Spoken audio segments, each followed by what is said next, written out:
2025 in review. January. Trump 2.0. Trump kicks it off by missing Jimmy Carter's funeral to sell Teslas on the South Lawn. He and Elon Musk enter a bromance that's destined to fail harder than an Eagles reunion, while Doge nuked half the federal workforce without adding jack shit to efficiency. Musk does a literal Zeke Heil, South Korea ousts their president for 1% of what Trump does on a Tuesday, and California burns. Again. In January, film auteur David Lynch and the people's legend of baseball announcers Bob Uecker die.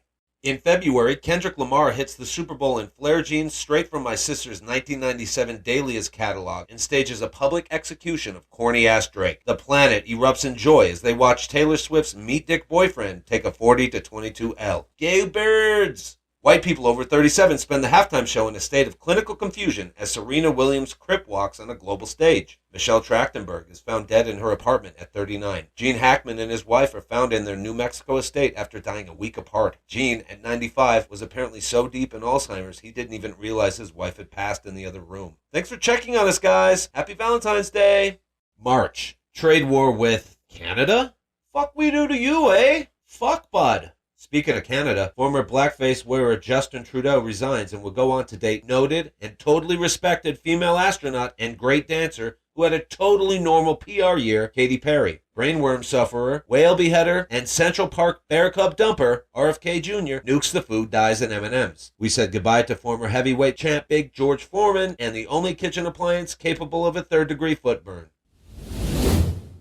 April. Bill Belichick chooses coups over legacy and gets hired to coach college football at a college basketball school. Goes on to coach 70 19-year-olds to a 4-8 record while being elder abused by one succubus 20-year-old girlfriend after winning 6 Super Bowls. Come on, know your value, kings. Val Kilmer flies up to handsome guy heaven, and adios to Pope Francis. May saw the election of a Chicago Pope after a sofa-enamored J.D. Vance appearance at the Vatican makes the cool Pope finally tap out. In his first papal decree, Pope Leo proposes deep dish bagel bites as the new sacramental bread and offers the liturgy to be read in a full doubles accent. In May we lost George Wendt. Norm from Cheers finally brought his self-deprecating one-liners to the great bar in the sky. June. Cut it out. My podcast project, The Shut-Ins, gets shut down. I get Yoko Ono'd by my podcast partner and lifelong friend after a little editing squabble about a pretty harmless Dave Coulier cunnilingus joke, which led him to quit the podcast and ghost me as a friend.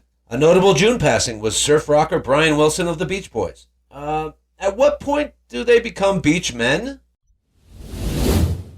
July. The Diddy trial drags on, and Iga Swiatek secures her first Wimbledon title, absolutely dominating American Amanda Anisimova with a double bagel, 6-0-6-0, in the final. Double bagel, the handy nickname for many a doughy American, is phased out as Ozempic helps people with an extra $800 a month cheat their way to weight loss. Body positivity movement about as gone as Meghan Trainor's quote-unquote base. Deaths were the gravelly-voiced Michael Madsen of many a Tarantino flick, The Cosby Show's Malcolm Jamal Warner, pro-wrestling hero turned pathetic, can't even tear his shirt anymore right-wing spectacle, Hulk Hogan, and the Prince of Darkness, Ozzy Osbourne, took his final bow. August. Trump holds an Alaska summit with Putin while the National Guard descends on D.C. to rescue the capital from crime. The world's attention turns to Taylor Swift and Travis Kelce getting engaged while Gaza burns and hundreds are slain in Sudan. Meanwhile, actually hot Kelce ex Kayla Nicole bodies the future Mrs. Kelce, who has the sex appeal of a newborn giraffe mixed with a bag of tangled wire coat hangers. In August, we lost the musician Sly Stone and astronaut James Lovell, the man who kept his cool while Apollo 13 fell apart like a marzipan cookie. September, Charlie Kirk happens, and as a result, Jimmy Kimmel gets fired, and then not. Singer-rapper Bad Bunny, an American citizen from fully American Commonwealth, Puerto Rico, is chosen to be Super Bowl 60 halftime act. This makes the right wing go absolutely crazy, incorrectly stating that a foreigner shouldn't perform at halftime. I get it. Let's not set a precedent.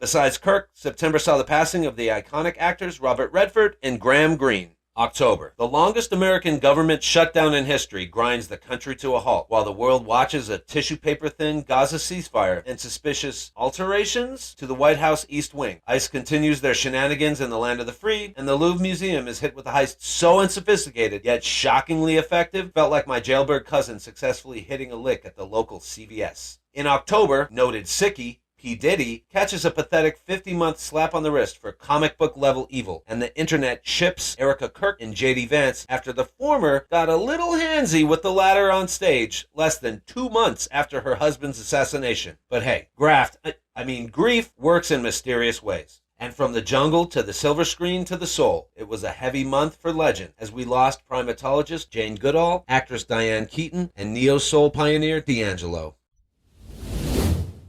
November gave us the death of the penny, the release of the Epstein files, and the Republicans got absolutely creamed in the election. A Muslim socialist is now running New York City. K-pop demon hunters run the culture and baffle anyone who isn't lobotomized by TikTok or knows how to play Roblox. Shoddy Chinese safety standards leads to 150 deaths in Hong Kong high-rises, and your great Auntie Shirley now knows about ChatGPT. In November, real-life penguin from Batman, Dick Cheney, went downstairs to play cards with Kissinger, Timothy McVeigh, and Andrew Jackson as he dies in his, something in his 80s? I don't know, who cares? He was a douche.